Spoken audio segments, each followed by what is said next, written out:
काही लोक दचकतील, म्हणतील कालवश माणसं केव्हापासून बोलायला लागली. पण केव्हा केव्हा अशांनाही बोलावं लागतं, जेव्हा जेव्हा हाडामासांची जिवंत माणसं मृतांसारखी वागायला लागतात, तेव्हा तेव्हा मृतांना जिवंत होऊन बोलावं लागतं. छे, मी काही आज इतरांसाठी बोलणार नाही, कारण मला चांगलं माहीत आहे की तसं बोलणारा मी काही कोणी मोठा तत्वचिंतक नाही. माझ्या पुढं जग उभा राहिलं तेच मुळी समरांगण म्हणून, आणि माझं जीवन म्हणजे तर त्या समरांगणावरचा केवळ एक बाणांचा भाता. अनेक प्रकारच्या, अनेक आकारांच्या, विविध घटनांचे बाण ज्यात अगदी काठोकाठ ठासून भरले आहेत असा एक भाता. आज मला माझ्या आयुष्याचा तो भाता सर्वांसमोर स्पष्ट उघडा करायचा आहे. स्वतःच्या हातांनी त्यातील विविध घटनांचे बाण, अगदी एक जात सगळ्या घटनांचे बाण आज मला मोकळ्या मनानं सर्वांना दाखवायचे आहेत.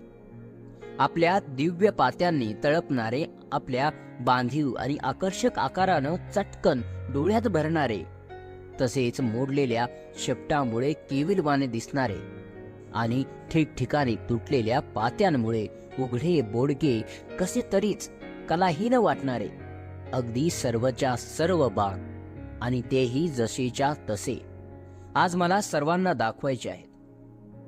जगातील एक जात वीरतेकडून मला ते पारखून घ्यायचे आहेत.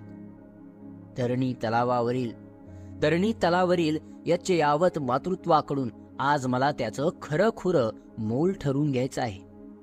पृथ्वी तलावरही एकूण एक गुरुत्वाकडून मला त्याचं खरंखुरं ध्यान स्थान ठरवून घ्यायचं आहे. जीवाला जीव देणाऱ्या मित्रत्वाकडून आज मला त्यांची परीक्षा करून घ्यायची आहे. जिव्हाळ्याच्या प्रेमसरींनी ओथंबून जाणाऱ्या बंधुत्वाकडून आज मला त्यांचं खरंखुरं मूल्यमापन करायचं आहे. आतून अगदी माझ्या मनाच्या सखोल आणि गहन गंभीर गाभाऱ्यातून एक आवाज अलीकडे मला वारंवार स्पष्ट ऐकू येत. जो मनाच्या निर्धारानं मी तो आवाज थोपविण्याचा प्रयत्न करतो, तो वायूच्या सुसाट झोतानं अग्नीची ज्वाला विझवण्याऐवजी पूर्वीपेक्षा अधिक जोमानं जास्तच भडकत जावी, तसा तो आवाज मला पुन्हा पुन्हा गरजून सांगतो, सांग कर्णा, तुझी जीवनकथा आज सर्वांना सांग. आज ती तू सर्वांना समजेल अशा भाषेत सांगावी, अशीच आजची परिस्थिती आहे. सगळं जग म्हणतं, कर्णा, तुझं जीवन म्हणजे एक लक्तर होतं. सांग, सर्वांना गरजून सांग की ते लक्तर नव्हतं, तर ते जरी काठाचं एक तलम राजवस्त्र होतं.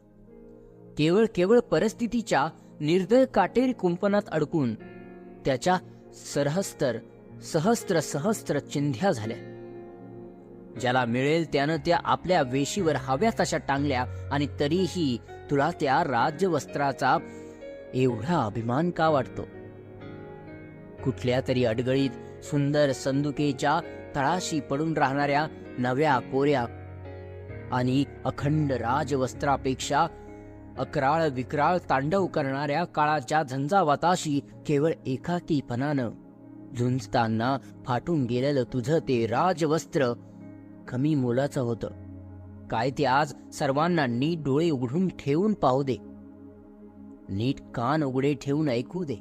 वीरांच्या कथा नेहमी चवीनं ऐकणाऱ्या आणि दुसऱ्या क्षणी त्या तितक्याच सहजपणे आणि निष्काळजीपणे सरळ विसरून जाणाऱ्या या वेड्या जगाला तुझी ही कथा कधीतरी गदा हलवून सोडील काय? आहे का तिच्यात एवढं प्रचंड सामर्थ्य? विश्वाच्या अंतिम सत्यतेवर ज्यांचा नितांत विश्वास आहे, ज्यांना मृत्यू हे खेळणं वाटतं, अशा जगातील अजूनही अस्तित्वात असलेल्या सिंहाच्या छातीच्या वीरांना तरी आज तुझी ही कथा ऐकवीशी वाटेल का? छे, ही काय केवळ कथा आहे? ते एक महान सत्य आहे, आणि सत्य हे पाहणाऱ्यांच्या वा ऐकणाऱ्यांच्या इच्छेचा विचार कधीच करीत नसतं. ते नेहमी जसं असतं तसंच पुढे येत असतं, उगवत्या सूर्यदेवासारखं. कोणतीही कथा ऐकत असताना ती ऐकणाऱ्यांची अशी कल्पना असते की तिच्यात मद्याचे मधुर चषक असावेत, नर्तिकांची नादमय पदन्यास असावेत, स्त्री पुरुषांची आवेगपूर्ण आलिंगन असावीत, क्षणभंगुर जीवनाची जाणीव कुठेतरी विसरायला लावणारी धुंदी त्यात असावी. मी सांगणार आहे त्या माझ्या या जीवन कथेत असले मद्याचे चषक नाहीत, मनाला हळुवारपणे गुदगुल्या करणारे नर्तिकांचे पदन्यास नाहीत. तिच्यात आहे केवळ संग्राम, निरनिराळ्या भावभावनांचा थरारून सोडणारा संग्राम. प्राणपणानं लढणारा मी केवळ एक रांगडा सैनिक. मी माझी कथा आज केवळ माझ्याच समाधानाकरिता सांगत आहे. माणसाला कुठेतरी आपलं मन मोकळं केल्याशिवाय आपण मुक्त झाल्यासारखं वाटतच नाही. म्हणूनच माझी ही कथा मी मोकळ्या मनानं सांगणार आहे. पण माझी ही संग्राम कथा संगतवार कशी सांगावी हीच आता माझ्या पुढची खरी अडचण आहे. कारण कडाडणाऱ्या विजेचा कानठळ्या बसविणारा मर्मभेदक आवाज ऐकल्यानंतर रानटी घोड्यांच्या कळपातील अनेक घोडे जसे वाट फुटेल तिकडे इस्ततिस्त पळतात, धावू लागतात, तशा अनेक घटना आता स्पष्टपणे माझ्या डोळ्यांसमोर काळाचा क्रम सोडून हव्या तशा धावत आहेत.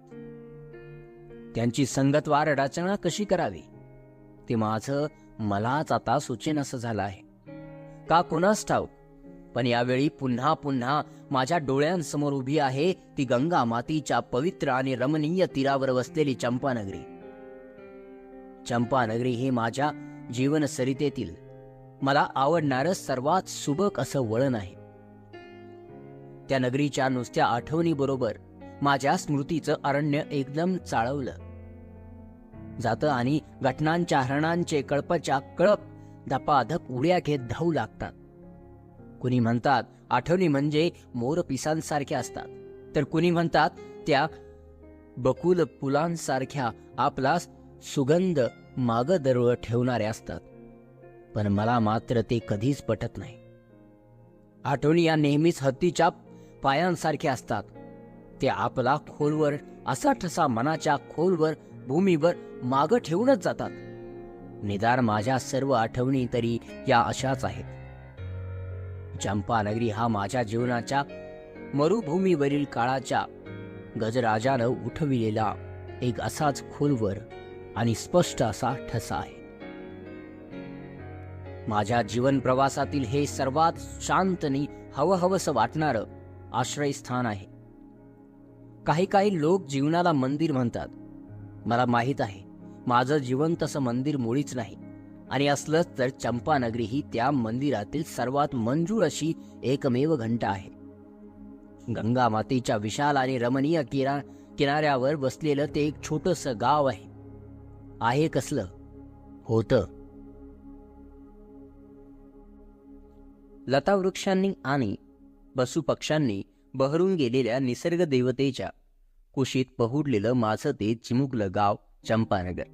चकोर, चातक, कोकिळ, भारद्वाज आणि सारंग अशा असंख्य पक्षीराजांच्या मधुर कलकलाटानं भल्या पहाटे जागं होणारं, गायींच्या हंबरण्याबरोबर सकाळी रोजच्या कामाला लागणारं, 2 प्रहाराच्या रणंत्या वेळी कदंबाच्या गर्द गार छायेत निवांतपणे विसवणारं, घंटांच्या तालबद्ध आवाजांसह गायींबरोबर संध्याकाळी धुळीचे लोळ उडवीत परतणारं, आणि रात्री गंगामातेच्या किनाऱ्यावरून येणाऱ्या मंद मंद शीतल वायुलहरी अंगावर पांघरून एखाद्या निरागस अर्भकासारखं शांत झोपी जाणारं.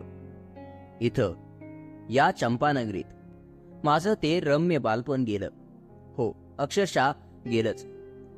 धनुष्यातून एकदा सुटलेल्या बाणासारखं ते कधीच पुन्हा माझ्याकडे परतून आलं नाही. पण त्याच्या नुसत्या स्मृतीनंच गंगामातेचं क्षितिजापर्यंत पसरलेलं विस्तीर्ण पात्र माझ्या डोळ्यासमोर उभं आहे. पांढरट निळ्या पाण्याचं ते क्षितिजापर्यंत पसरलेलं अफाट साम्राज्य, त्यातल्या पाण्याच्या बिंदूला माझा दाट परिचय आहे, आणि मलाही त्याच्या थेंबाथेंबाची दाट ओळख आहे. याच गंगा मातेच्या काठी पसरलेल्या ओलसर वाळूच्या मऊ मऊ पाठीवर धावताना माझी निर्भीड चिमुकली पावलं उमटली आहेत। या इथल्या अवखळ वायू लहरींनी मी अंगावर लपेटीत असलेलं माझं उत्तरीय अनेक वेळा खट्याळपणानं उडवून लावलं आहे आणि म्हणूनच चंपानगरीच्या आठवणीबरोबरच मी बालपणी पाहिलेली या कडेपासून त्या कडेपर्यंत पसरलेली गंगा माता माझ्या डोळ्यांसमोर उभी राहते। बालपण म्हणजे तरी काय? कोणाला तरी ते व्यवस्थितपणे नीट सांगता येईल काय?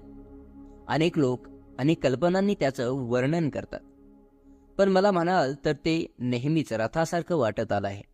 मुक्त आणि अनिर्बंध कल्पनांचे घोडे जोडलेला एक स्वैर रथ असावा असं।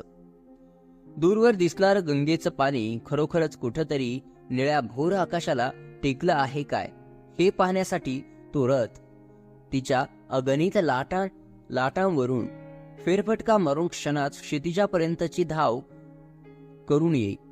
तर कधी कधी तो रथ आकाशातल्या लुकलुकणाऱ्या असंख्य तारका कसल्या कोंदणात बसविलेल्या असतात की ज्यामुळे त्या निळं छत सोडून पृथ्वी तलावर खळकन निखळून का पडत नाहीत याची खात्री करून घेण्यासाठी अवकाशात उंच उंच झेपावून येई। मी आणि माझा छोटा भाऊ शोन, आमचं ते चिमुकलं जग। शोन, होय शोनच। त्याचं मूळ नाव शत्रुतप होतं, पण सर्वजण त्याला शोनच म्हणत। शोन माझा धाकटा भाऊ। तसा वृक्रत नावाचा आणखी एक भाऊ होता मला, पण तो लहानपणीच मावशीकडे विकटांच्या राज्यात निघून गेला होता। शोन आणि मी दोघेच उरलो होतो। त्याच्या आणि माझ्या स्मृतींनीच माझं बालपणीचं जग भरलं होतं। चंपानगरीच्या विशुद्ध हवेत वाढणाऱ्या दोन भोळ्या भाबड्या जीवांचं आणि अचाट कल्पनांनी भरलेलं चिमुकलं जग होतं ते। तिथं खोट्या प्रतिष्ठेची नकली संकेत नव्हते की स्वार्थासाठी एकमेकांना पाण्यात पाहणारी असूया नव्हती। ते केवळ दोन भावांचं निर्हेतुक जग होतं आणि त्या जगाचे केवळ दोनच द्वारपाल होते, एक आमची आई राधा आणि आमचे बाबा अधिरथ। आजही त्या दोघांच्या स्मृतींनी माझ्या अंतःकरणातील एक अत्यंत कोमल अशी तार छेडली जाते आणि नकळतच काहीसे कृतज्ञतेनं भारलेले, काहीसे मायेनं ओथंबलेले असे दोन अश्रुबिंदू माझ्या डोळ्यात टचकन उभे राहतात। पण हे क्षणभरच, लागलीच मी ते टिपतो, कारण मला माहीत आहे अश्रू हे दुबळ्या मनाचं प्रतीक आहे। जगातील कोणत्याही दुःखाची आग अश्रूंच्या पाऱ्यानं कधीच विझत नसते आणि तरीही हे दोन अश्रुबिंदू पाझरल्याशिवाय माझं मन हलकं झालं आहे असं मला कधीच वाटत नाही, कारण या दोन अश्रुबिंदूंशिवाय मोठ्या मोलाचं असं मी त्यांना माझ्या आयुष्यात कधीच काहीच देऊ शकलो नाही। यापेक्षा जास्त मौल्यवान असं आपल्या आईबापांच्या प्रेमाची जाणीव म्हणून देता येण्यासारखं काही अस्तित्वात असेल असंही मला वाटत नाही। माझ्या आईबापांकडून माझ्या बाबतीत कसलीच अपेक्षा कधीही केली गेली नाही। त्यांनी मला दिलं ते केवळ निर्भेळ प्रेमच, आणि म्हणूनच त्यांच्या स्मृतीनं माझ्या डोळ्यात काहीसे कृतज्ञतेनं भरलेले, काहीसे मायेने ओथंबलेले असे केवळ दोनच अश्रुबिंदू उभे राहतात। माझी आई म्हणजे तर मायेचा विशाल सागरच होता। मला लहानपणी नगरातील सर्वजण वसुसेन म्हणत। माझा छोटा भाऊ शोन मला नेहमी वसुदादा म्हणे, तर आई मला दिवसातून 1000 वेळा वसू वसू म्हणून बोलावी। तिनं मला केवळ आपलं दूधच पाजलं नव्हतं, तर तिच्या प्रेमाचं विशुद्ध अमृतही मी सतत मनसोक्तपणे पीत आलो होतो। एकजात सर्वांवर प्रेम करण्यासाठी जणू तिचा जन्म होता। सगळं चंपानगर तिला राधामाता म्हणत होतं।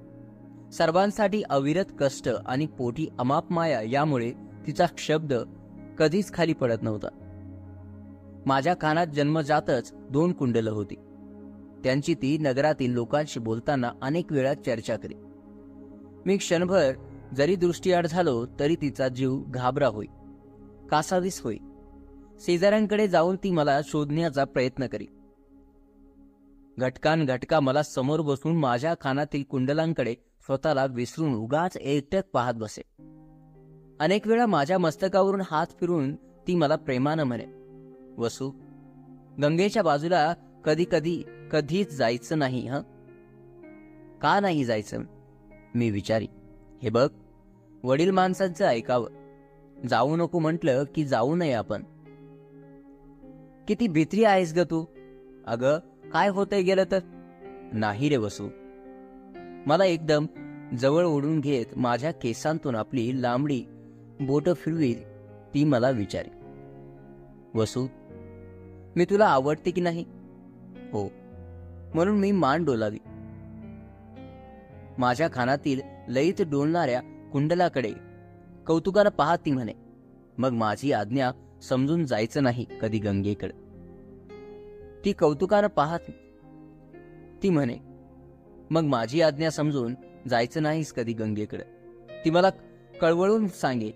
तिच्या डोळ्यातून त्यावेळी भीतीचे भाव प्रकट होत.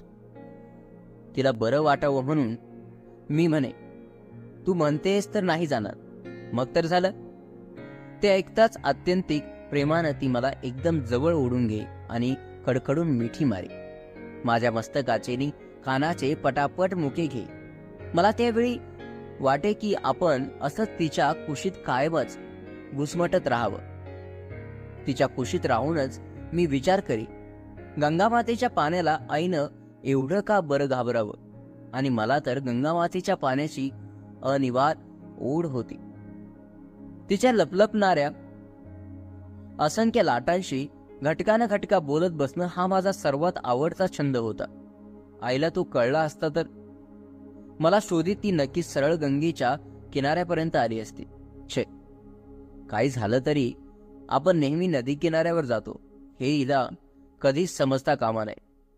मी निश्चय करून टाकी आणि तो पुरा करण्यासाठी शोनला रंगीत शिंपले आणि पिकलेल्या पिवळ्या बकुल फुलांच्या मुठी भरून देई. माझे बाबा कौरवराज धृतराष्ट्रांच्या रथाचे सारथी होते. त्यांचा रहिवास बहुतेक हस्तिनापुरात कौरवांच्या राजधानीत होत असे. ते नगर कितीतरी दूरवर होतं. कधीकधी ते तेथून एक मोठा रथ घेऊन चंपानगरीत येत असत. त्यावेळी माझा आणि शोनचा उत्साह काही वेगळाच असायचा. पर्णकुटीच्या दारात रथ उभा राहिला की त्यात शोन पटकन उडी मारी आणि घोड्याची वेग बाबांच्या हातातून बळेबळेच आपल्या हातात घेत मोठ्यानं हाक मारी, वसुदादा, अरे लवकर ये आपण गंगेच्या काठावरचे शिंपले आणूया. त्याची हाक ऐकून आपूप खायचे सोडून तसेच मी धावतच पर्णकुटी बाहेर येई. तो आणि मी मग बाबांच्या रथात बसून सुसाट वेगात नगराबाहेर गंगेच्या किनाऱ्याकडे जात असो. पिंगट रंगाचे ते 5 घोडे पुष्ट शिपट्यांचे पिसारे फुलवीत कानात वारा भरल्यासारखे स्वच्छंदानं उधळत जात. त्यांना आवडताना चिमुकल्या शोनाची फार त्रेता तिरपीट उडे. वरच्या दातांनी खालचा ओढ जोरानं चावत तो त्यांना आवरून मार्गावरची वळणं सफाईदारपणे घेण्याचा उगाच प्रयत्न करी आणि शेवटी दमून जाऊन मला मदतीला बोलावी. त्याच्या हातावर वेगांची काच उमटलेले असत. त्याच्या आवाजात त्यावेळी इतकं मार्दव असे की मला त्याच्याबद्दल विलक्षण प्रेम वाटे. त्याच्या हातातील वेग मग मी माझ्या हातात घेई आणि आसुडाचा दंड उलटा करून त्यानं घोड्यांची आयाळ विस्कटून देई. हा करून त्यांना धावण्यासाठी आसुडाच्या दंडानं डिवचलं की मग चेतावून ते पूर्वीपेक्षाही भरधाव वेगानं धावत सुटत. आपल्या मनासारखं झालं हे पाहून शोन आनंदात ती शयाने टाळ्या पिटून मला प्रोत्साहन देई आणि हा म्हणता आम्ही दोघं अर्ध्या एक योजनाचं अंतर कापून गंगामातेच्या किनाऱ्यावर येऊन थांबत असू. शोन पटकन रथातून उडी मारून हरणासारखा उड्या घेत किनाऱ्याकडे धावत जाई. त्याच्या चिमुकल्या पायांची एक रांग कडेच्या ओलसर वाळूत उमटताना दिसे. मी मात्र भारवल्यासारखा तसाच रथातून एकटक त्या पाण्याकडे पाहत राहील. या पाण्याशी आपलं न सांगता येण्यासारखं काहीतरी नातं असावं असं मला उगाच वाटे. लागलीच दुसरा विचार ये, छे, पाण्याशी माणसाचं कसलं असणार नातं? तहानलेल्या व्याकुळ जीवाला क्षणकाल तृप्त करणारं ते एक साधन आहे. हातातील वेग नकळत सुटून खाली पडत आपल्या छोट्या डोळ्यांनी मी ते गंगा पात्र शक्य असेल तेवढं गटागटा पिऊन घे. आपल्या सर्वांगाला डोळे असते तर किती बरं झालं असतं असं त्यावेळी मला वाटे. माझ्या त्या तंद्रीतून मी जागा होई तो शोणाच्या प्रश्नांनी. अनेक रंगांचे शिंपले मिळाल्यामुळे त्याचा उत्साह नुसता ओसंडून जात असे. तो एकसारखा मला प्रश्नावर प्रश्न विचारी. दादा, हे शिंपले पाण्यापासूनच होतात काय रे? होय. तेवढ्यानं त्याचं समाधान होत नसे. तो परत विचारी, मग यांच्यावरचे हे सगळे रंग पाणीच देत असेल ना? होय. मग पाण्यात हे रंग का नाहीत दिसत? त्याच्या प्रश्नाला उत्तर देण्याचं कधी कधी मी टाळीत असे, कारण त्याचे प्रश्नानंतर प्रश्न तयारच असणार हे मला माहीत असे. आणि खरं म्हटलं तर त्याच्या प्रश्नांचं उत्तर मलाही काही वेळी माहीत नसे. चल, आपणाला बराच वेळ झाला आहे असं सांगून मी त्याच्या मस्तकातील ते प्रश्नांचं काहूल काढून टाकण्याचा प्रयत्न करेन. मी आणि तो मग परतत असो. येताना संध्याकाळ झाल्यामुळे शेण, कोकिळ, कपोत, भारद्वाज, पत्ररथ, क्रौंच असे निरनिराळ्या पक्ष्यांचे थवेच्या थवे चित्र विचित्र आवाज काढीत कलकलत घरट्यांकडे परत जाताना दिसत. शोनाचं थोडा वेळ गप्प झालेलं कुतूहल परत झटकन जागा होत असे. रथनिळाच्या बाहेर डोकावून त्यांच्या थव्यांकडे एकटक पाहत तो मला अनेक प्रश्न विचारित असे. माझं मात्र त्यावेळी त्याच्याकडे मुळीच लक्ष नसे. पश्चिमेकडच्या 2 उंच पर्वतांमध्ये सूर्यदेव त्यावेळी प्रवेश करीत असत. दिवसभर अविश्रांत धावूनही त्यांच्या रथाचे घोडे जरासुद्धा दमलेले नसत. ते 2 पर्वत त्यांच्या वाड्याच्या भव्य महाद्वारावरील 2 महाद्वारपालकांसारखे लागे. मला वाटत त्या तेजपुंज बिंबाकडे पाहिलं की मला एक प्रकारची आगळीच हुरहुर वाटू लागे. आता क्षणार्धात ते तेज आपल्या दृष्टी आड होणार या जाणीवेनं तर वियोगाची एक प्रचंड लाट उगाच माझ्या नसानसातून उमटून जाई.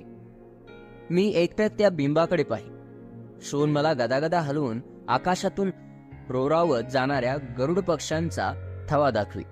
मी क्षणभर त्या धिप्पाड नि राखट पक्ष्यांकडे पाहि. इतर सगळ्या पक्ष्यांपेक्षा ते खूपच उंचावरून भिरभिरत जात असत. शोन विचारी, दादा, कोणते रे हे पक्षी? गरुड, सगळ्या पक्ष्यांचे राजे. दादा, तू जाशील का रे त्या गरुडांच्या सारखा खूप खूप उंच? तो उगाच काहीतरी विचारी. वेड्या, उंच जायला मी काय पक्षी आहे? नशील मग मगाशी एवढ्या मोठ्यानं धावणारे घोडे कसे काय आवरलेस? बरं बाबा, मी जाईन त्या गरुडासारखा उंच उंच, इतका उंच जाईन की तुला कधीच दिसणारही नाही. मग तर झालं. त्या उत्तरानं त्याचं समाधान होई. माझ्याबद्दलच्या आदराचा एक भाबडा भाव त्याच्या डोळ्यात स्पष्ट चमकू लागे. मी परत पश्चिम क्षितिजाकडे पाही आणि शेवटी मीच त्याला एक प्रश्न विचारी. शोना, ते सूर्यबिंब पाहिलंस काय? काय वाटतं तुला त्या बिंबाकडे पाहिल्यावर? मला वाटे तो क्षणभर बारकाईने त्या बिंबाकडे पाहिल आणि मला जसं वाटतं तसंच वाटतंय असंच, पण जरा वेगळ्या शब्दात सांगेन.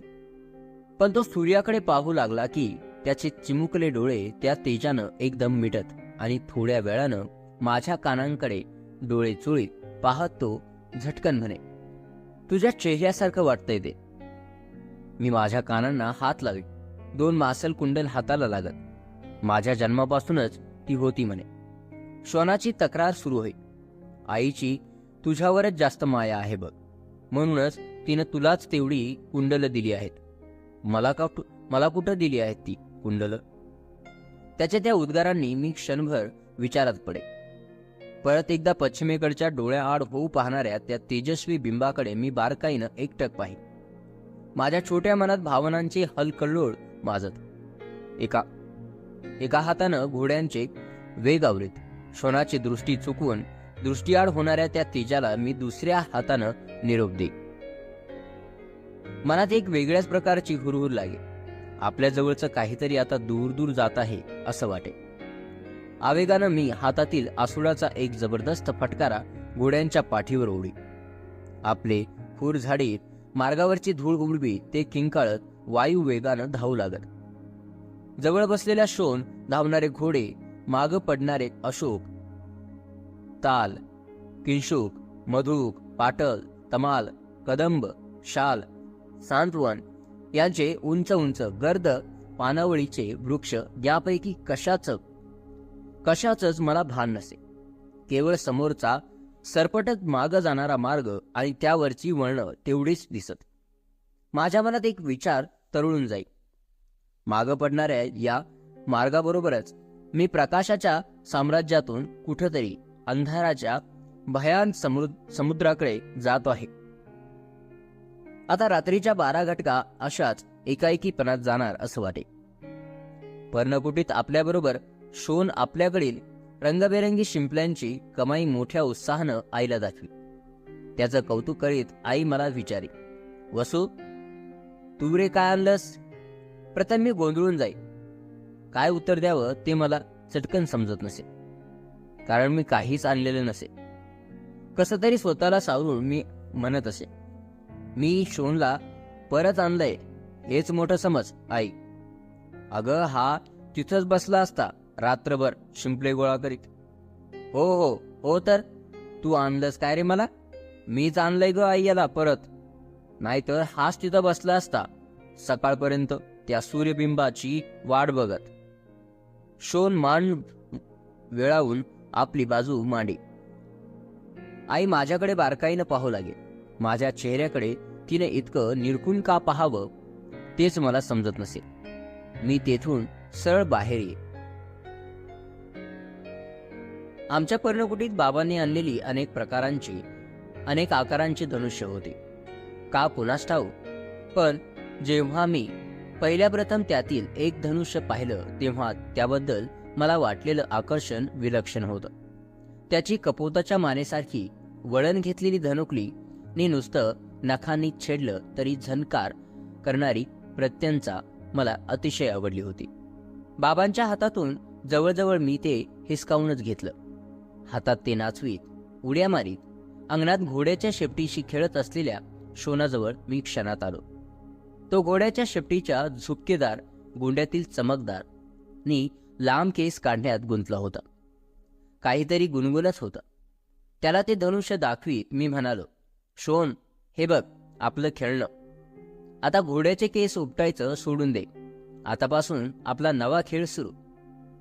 त्यानं हातातली केस झटकन फेकून दिले.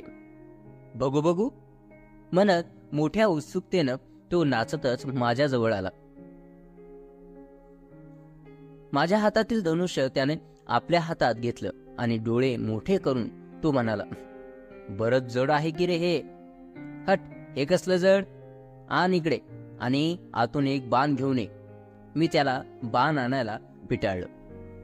दादाला बाण द्या, दादाला बाण द्या म्हणत तो ओरडतच आत पळाला. मी माझ्या उत्तरीयानं त्या धनुष्याच्या दंडावरची धूळ हळुवारपणे पुसली. हातात ते पेरून पाहिलं. इतक्यात शोन एक बाण घेऊन उड्या मारीत बाहेर आलाही.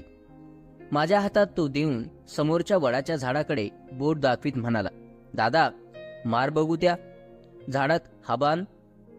मी झटकन प्रत्यंचा चढविली आणि बाण लावून ती ताकदीनं खेचली. एका ठिकाणी हात स्थिर करू डावा डोळा मिटून ती सोडून दिली. खड्या पक्षाच्या झेपेसारखा तो बाण एका सरळ रेषेत पुढे गेला आणि कचकन पुढच्या वडाच्या झाडात घुसला. क्षणभरातच बाण घुसला होता त्या जागेतून दूधवर्णी रस ठिपकू लागला. शोण टाळ्या पिटू लागला, उड्या मारू लागला. माझा वेध त्याला आवडला होता. त्या दिवसापासून माझा आणि शोनाचा तो एक नित्याचा खेळच झाला होता. आकाशात भराऱ्या मारणाऱ्या शेन पक्षाला बाणानं अचूक टिपणं, वाऱ्याच्या झोताबरोबर इकडे तिकडे हलणाऱ्या शेंड्यावरच्या आम्रफलाचा देठ तोडणं, एकाच वेळी 2 बाण सोडून 2 वेगवेगळी लक्ष साधणं, असे विविध खेळ स्वतःला विसरून आम्ही घटका खेळू लागलो. या सगळ्या खेळांचे पंच होते आमचे बाबा. ते सांगतील तेवढ्या गोष्टी आम्ही दोघं नम्रपणे पाळीत होतो. पण माझ्या मनात नेहमी एकच विचार येई, आपणाला हवा तसा आणि हवा त्या ठिकाणी बाण सोडता आला पाहिजे. लक्ष न पाहता नुसत्या आवाजाच्या रोखानं बाण सोडता आला पाहिजे.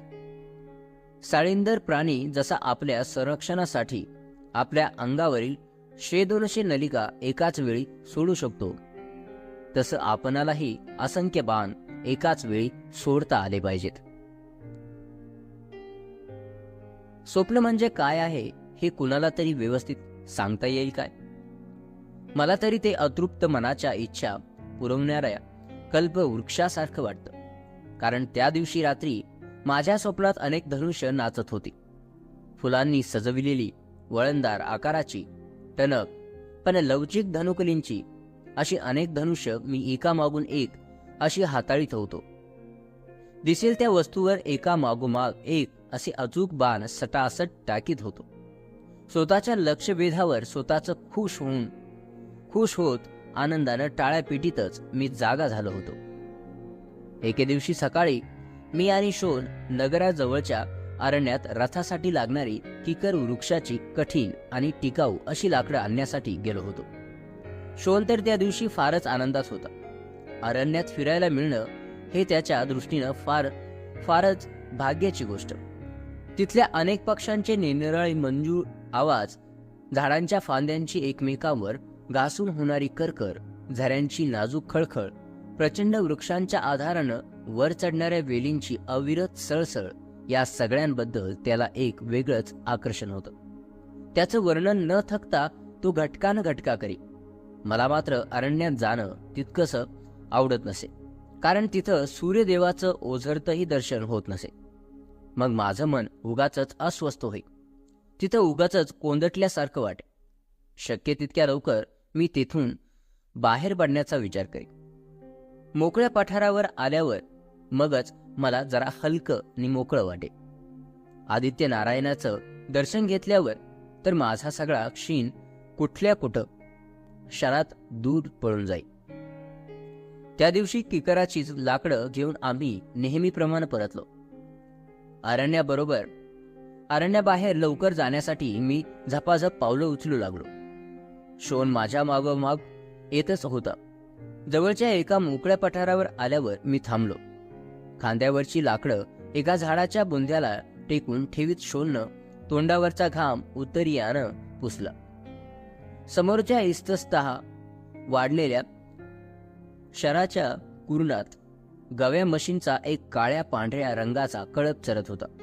त्यातच एक थोराड सांबर मिसळलं होतं. आपली ऐटदार शिंग टवकारून ते आमच्याकडे पाहू लागलं. श्वानाला प्रश्न विचारायला तेवढं कारण पुरेसं होतं. त्यानं लागलीच मला प्रश्न विचारला, दादा, ते एकटंच सांबर या कळपात कसं रे आलं आहे? मी तरी त्याला काय उत्तर देणार होतो. काहीतरी सांगायचं म्हणून मी म्हणालो, वाट चुकली असेल त्याची, नाहीतर त्याच्या कळपातील इतर साथीदार विसरले असतील त्याला. पण त्या सगळ्या कळपात ते किती वेगळं आणि उठून दिसतंय नाही. पण आपले साथीदार सोडून ते एकटंच का भटकत असावं याचं कारण बराच वेळ विचार करूनही मला सापडलं नाही.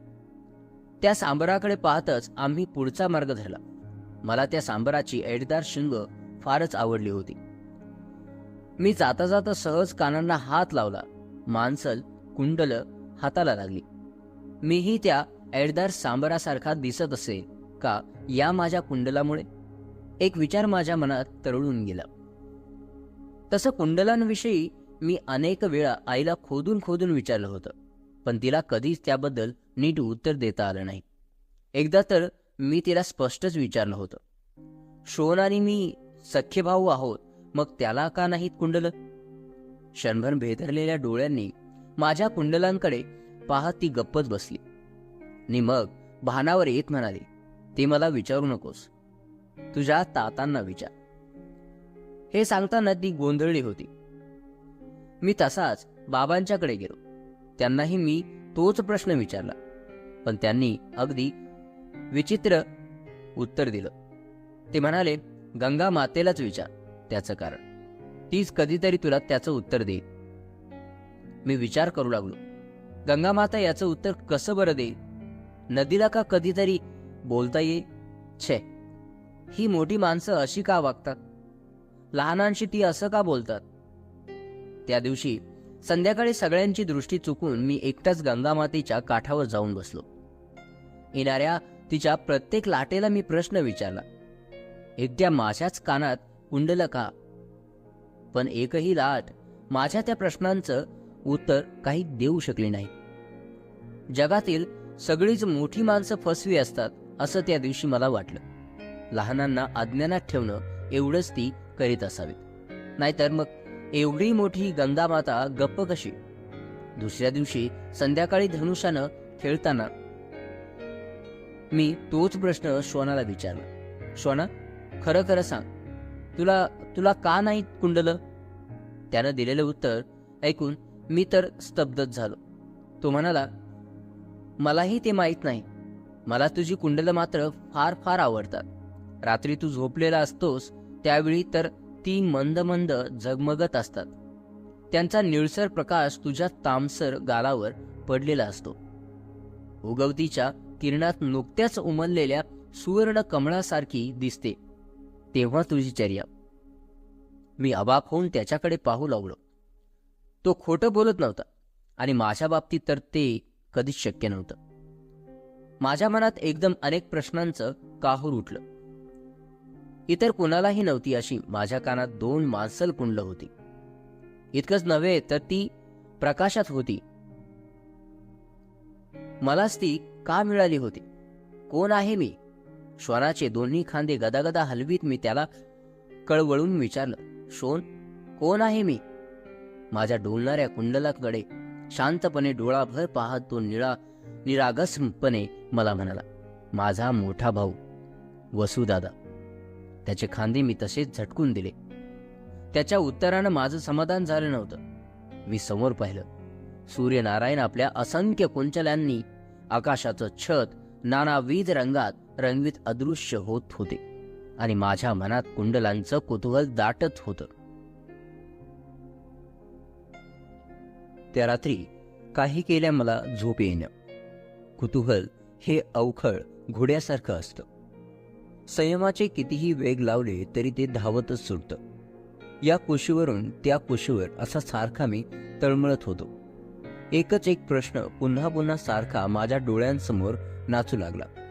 माझ्या कानातच तेवढी कुंडलं का? रात्री ती चमकतात म्हणे. कशी चमकतात ती? का चमकतात? तसा ताडकन उठून अंथरुणावर बसलो. डोळ्यांची बुबुळं कानांच्या कोपऱ्यापर्यंत खेचून खरोखरच कुंडलं चमकतात का काय हे पाहण्याचा व्यर्थ प्रयत्न करू लागलो. काही केल्या कान डोळ्यांच्या कक्षेत येईनात. अस्वस्थ झालो. आपले कान आपणाला कसे दिसतील याचा बराच वेळ विचार केला. मग काहीच सुचेना. क्षणभर वाटलं शोनाला उठवावं आणि माझी कुंडलं चमकतात का काय ती पहा असं त्याला विचारावं. पण आईच्या कुशीत तो निर्धास्तपणे झोपला होता. त्याला उठविलं असतं तर आईही जागी झाली असती. बाबा तर हस्तिनापुरात होते. काय करावं हे समजेना.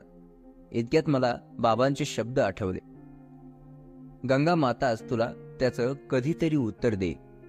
मी हळूच अंथरुणावरून उठलो. अलगद पर्णकुटीचं दार उघडलं आणि गंगा मातेच्या रोखानं चालू लागलो. आकाश पांढऱ्या शुभ्र लुकलुकणाऱ्या तारकांनी नुसतं खचाखच बहरून गेलं होतं. शोन म्हणाला होता, तुझी कुंडलं चांदण्यांसारखी चमकतात. म्हणून अधूनमधून चांदण्या कशा चमकतात ते निरखून पाहू लागलो. पण तेवढ्यानं काही माझं समाधान होईना. रात्रीच्या किड्यांची किरकिर सतत चालू होती. सगळं चंपानगर मंदिराच्या गाभाऱ्यासारखं निव्वळ शांत होतं. चुकूनच कोणाच्या तरी अश्वशालेतील घोड्यांची फुरफुर काय ती ऐकू येत होती. तारकांच्या अंधुक नि अस्पष्ट प्रकाशात समोरचा मार्ग अस्पष्ट दिसत होता. मी झपाझप पावलं उचलीत चालू लागलो.